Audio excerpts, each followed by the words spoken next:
Bon, les copains, nouveau concept vidéo, tout simplement. Ça va s'appeler le pâte à papier chaud, c'est ce qu'on s'est dit tous les deux en trouvant des idées, en essayant de parler d'un nouveau projet. Et tout simplement ce nouveau format, c'est un peu bizarre de dire format. Ouais, mais c'est une série quoi. Ouais. Ça va être des vidéos où on parle tout simplement d'un artiste en particulier. On va traiter ça par ordre alphabétique. Ouais. Le prochain c'est... Alors là, celui qu'on fait aujourd'hui. Celui qu'on fait c'est Alberti. Et le prochain ça va Est-ce être... qu'on le dit ou pas? Je sais pas. Non, On dit surprise. pas? Ok, on dit pas. Surprise. Surprise. Et le but, c'est de présenter des artistes Ouais, c'est des artistes. Ouais, des artistes, artistes. leur biographie un peu, ouais. les œuvres et leur les impact. œuvres cultes et l'impact que ça a eu dans l'histoire de l'art. Voilà. Donc voilà, c'est simple mais c'est efficace. Voilà. L'histoire de l'art va devenir sexy avec nous. Exactement. Du coup, bienvenue dans cette nouvelle vidéo sur Alberti.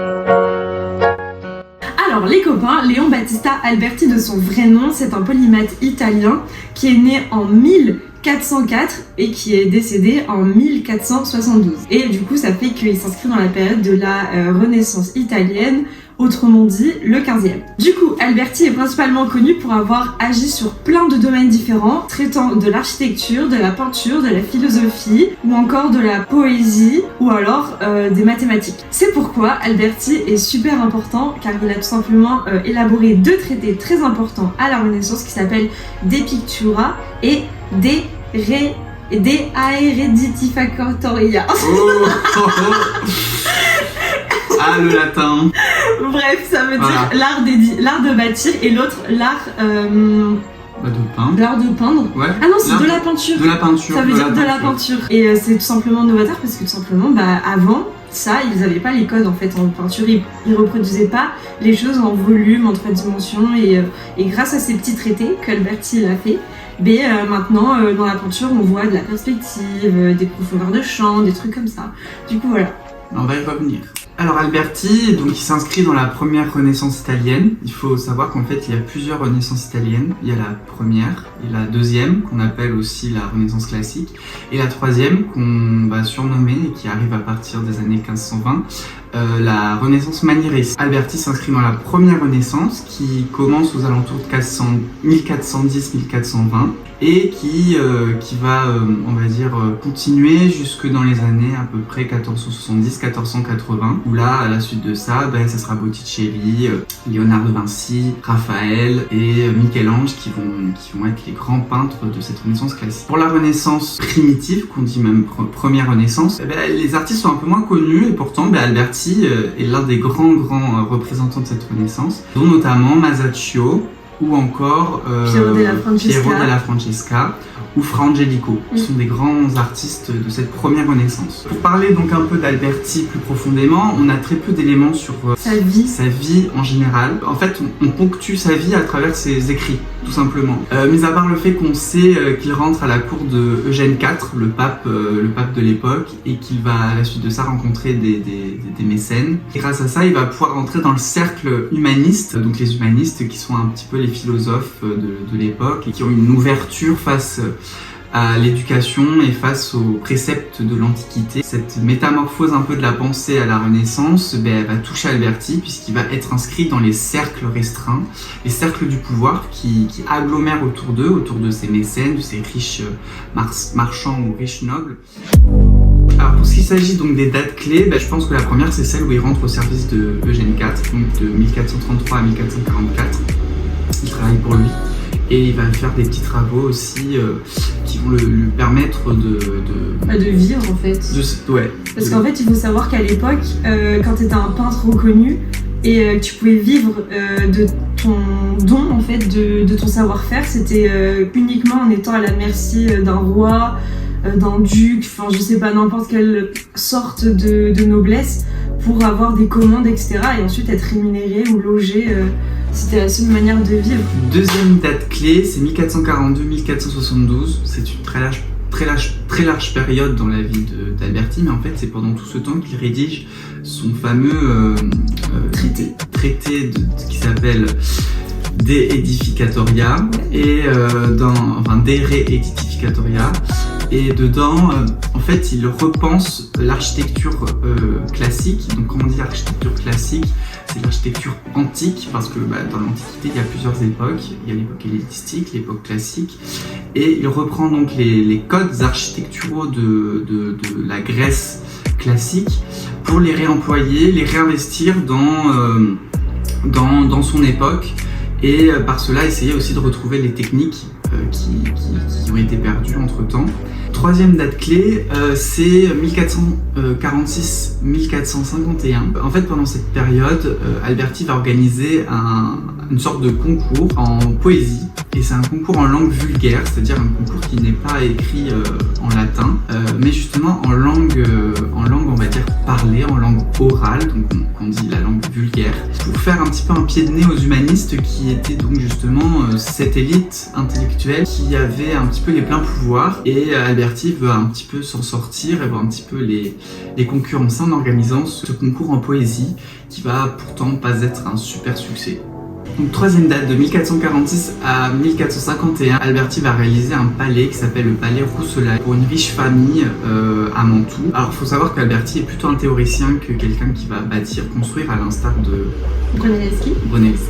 Mais il va quand même avoir des ouvrages architecturaux qu'il va réaliser, donc comme ce palais. Et enfin, donc sur ce palais Rousselay, c'est un petit peu l'exemple de ce qu'il va mettre en pratique après dans son De Re Edificatoria. Il réemploie les trois styles, les trois ordres, on va dire, de colonnes qui existaient à l'Antiquité grecque.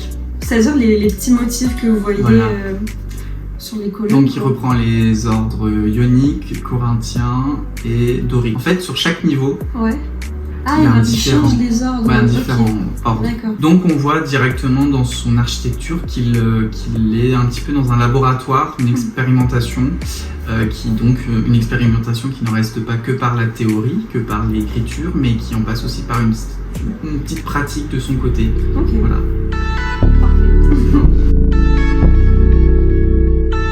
Alors, pour ma part, je vais vous parler du traité des Pictura qui s'appelle De la peinture et tout simplement vous expliquer en quoi ça a révolutionné l'histoire de l'art. Premièrement, le traité est super important parce que tout simplement, il introduit ce qu'est la perspective linéaire. Et tout simplement, il faut prendre en considération qu'à l'époque, les tableaux, ils étaient assez plats. C'est-à-dire que pour représenter les choses en premier plan, ils allaient grossir les personnages et tout simplement représenter plus petit derrière à leur fin, alors qu'il n'y avait pas forcément de profondeur. Et en fait, Alberti, ce qu'il va faire, c'est qu'il va donner toutes les clés en main dans son traité, c'est-à-dire il va parler de point de fuite, de profondeur de champ, l'importance de la couleur aussi. Plus c'est loin, moins c'est détaillé. Et du coup, c'est que des outils qui vont être mis à disposition des artistes et ça va permettre au tableau d'être de plus en plus réaliste et surtout de faire appel à ce qu'on appelle la tridimensionnalité, c'est-à-dire représenter un objet en 3 dimensions, en volume, de manière à ce que ce soit plus réaliste, avec, comme je vous l'ai dit, des effets de profondeur et des ombres surtout. En fait, on a passé du symbolisme à la représentation réaliste, dans le sens où, durant le Moyen-Âge, les personnages dans le tableau, ils étaient relatifs à la taille, à la taille de leur importance, en fait. Voilà. C'est ça. À la taille de leur importance, c'est-à-dire que s'il y avait une annonciation, la Vierge, elle avait une taille un petit peu démesurée par rapport aux autres personnages, même si elle était en arrière-plan ou même si elle était en lévitation, parce qu'elle avait une importance beaucoup plus majeure et donc dans l'histoire, et ce qui fait qu'elle a une taille plus importante par rapport au sujet. Une annonciation, pour ceux qui ne savent pas, c'est tout simplement le moment où les archanges viennent voir la Vierge Marie pour tout simplement lui annoncer qu'elle va être enceinte de Jésus-Christ. Du coup, pour le De Pictura, il y a tellement de trucs à dire que là on vous tire vraiment la grande ligne la plus importante, c'est-à-dire la perspective linéaire. Et il faut vraiment prendre ça en compte et se mettre en tête que ça a tout changé dans l'histoire de l'art. Genre vraiment ça a tout changé et du coup pour vous permettre de vous rendre compte à quel point ça a tout changé, on va tout simplement vous amener en enquête exclusive au Louvre et ça commence maintenant.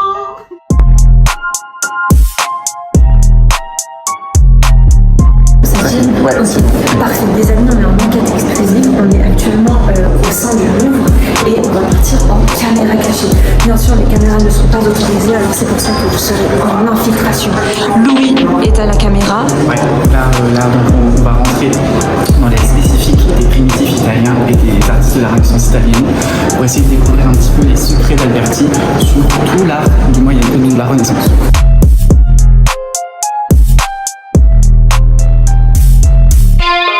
Alors là, on va chercher du Piero della Francesca, du Mercanci, un peu de Raphaël, on va voir ce qu'il y a en artiste de la Renaissance, de la première Renaissance.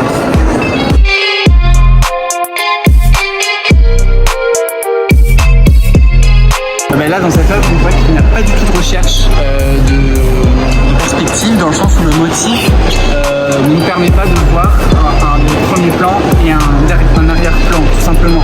Il fait la même taille de nous. Entre l'avant et l'arrière est pareil. Donc on n'est pas plongé dans l'œuvre comme la perspective nous le permet après Alberti. Bon, les amis, nous sommes face à une œuvre de Vittorio Carpaccio, qui est une œuvre créée en 1500. Donc on est face à tout simplement un modèle type de ce qui est la perspective linéaire, tout simplement. Vous pouvez voir une complexité du décor derrière avec une pluralité des points de fuite. Il y en a 2 sur cette représentation et on voit extrêmement bien le sujet qui est en premier plan avec derrière tout un champ qui se passe et bien sûr nous avons cette historia que parle Alberti avec vraiment une osmose entre le fond et le premier plan. Ok, nos caméras viennent d'être démasquées, il faut absolument qu'on quitte le musée, sinon on va être pris en flagrant délit et nos images seront supprimées. Voilà. Hop là. Donc du coup, vous avez pu voir, au début il y avait un panneau, il y avait un tableau très simple de représentation avec le motif qui s'étend jusqu'au fond que Louis nous a présenté. Et ensuite, vous avez pu voir l'énorme tableau qui était derrière moi avec une perspective juste folle. Et là, pour le coup, on voit vraiment les 2 confrontations en fait. C'est dingue. Après, donc, on a parlé du De Pictura, mais donc la révolution un peu qu'amène Alberti dans le champ des arts, elle dépasse tout simplement aussi le fait qu'il change le rapport au plastique, le rapport à la composition dans le tableau, mais il change aussi le rapport face à la considération des artistes dans la société renaissante. C'est-à-dire que Alberti va apporter des arguments pour permettre aux artistes de ne plus être reliés à l'artisanat, mais pour permettre aux artistes de devenir de réels créateurs et penseurs intellectuels.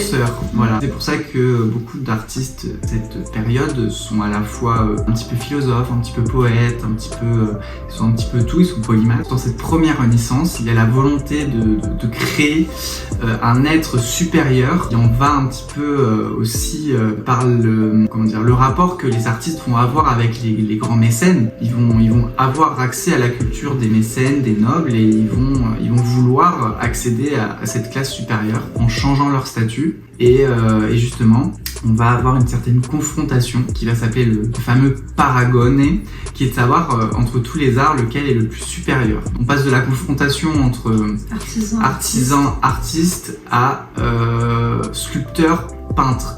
Lequel des deux est le plus grand sur l'échelle des arts. Le plus noble en fait. Le plus noble, le plus légitime, le plus créateur, le plus génial, enfin voilà. En conclusion, Alberti a tout simplement révolutionné l'histoire de l'art, comme on fait que le dire, j'ai l'impression. Mais tout simplement parce que les artistes que vous connaissez, Piero della Francesca, Masaccio, Leonardo da Vinci, enfin vraiment, pourquoi j'ai dit en italien ? Je sais pas. Je me prends pour qui ?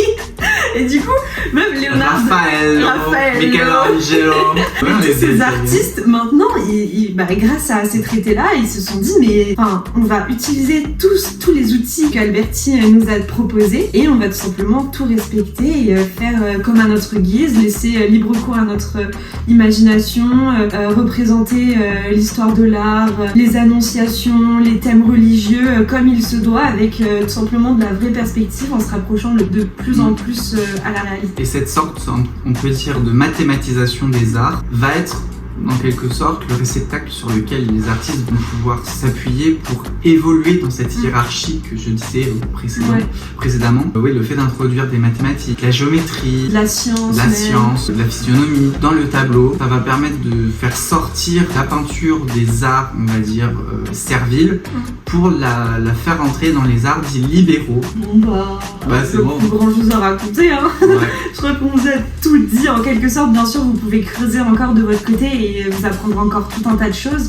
Mais pour résumer dans les grandes lignes ce qu'Alberti a apporté à l'histoire de l'art, ça se résume entre guillemets à ça. Bien sûr, c'est un raccourci énorme, on vous l'accorde, mais ça n'empêche que c'est un bon petit raccourci pour commencer à se faire une idée de en quoi Alberti a bousculé le cours des choses. En tout cas, on espère que cette vidéo vous a plu et que ça vous a intéressé. Et on vous dit peut-être à la semaine prochaine pour une prochaine vidéo sur un autre artiste qui commencera par la lettre B.